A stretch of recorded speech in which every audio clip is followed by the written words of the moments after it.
Habari za wakati huu mtazamaji wa Mkuti TV, na hivi sasa ni wasaa wa makala, na kwenye makala leo tutazungumzia historia fupi ya Wasukuma. Ninayekuletea makala hii ni mimi Azad Saif. Jina la Wasukuma limetokana na neno Sukuma.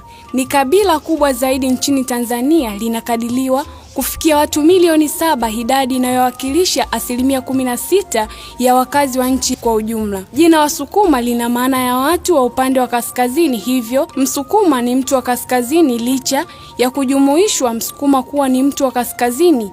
Pia kuna Wasukuma wa mashariki, yaani Vanakia, Tuzu, hawa wanapatikana mkoa wa Simiyu.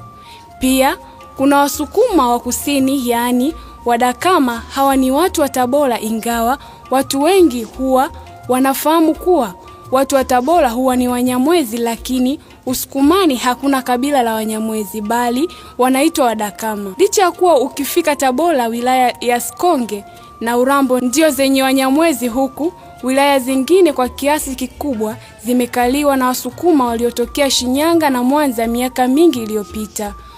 Ukiachana na Wasukuma wa kusini, pia kuna Wasukuma wa magharibi, yaani Banangweli, huku utakutana na Wasumva, Wasumbwa. Hawa ndio wanachukua sehemu ya watu wa magharibi.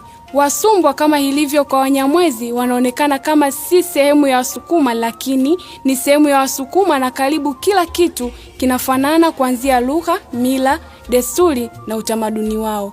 Vile vile kuna Wasukuma wa kaskazini, hawa ndio Wasukuma. Kwa hiyo Wasukuma wamegawanyika katika pande kuu 4 za dunia, na jina la pande ya kaskazini ndio linachukua nafasi ya pande zingine zote. Kabila la Wasukuma linapatikana mikoa 5, yaani Mwanza, Geita, Shinyanga, Simiyu pamoja na Tabora.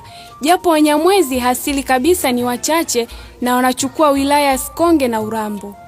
Pia Wasukuma wanapatikana katika mikoa ya Rukwa, Katavi na Morogoro.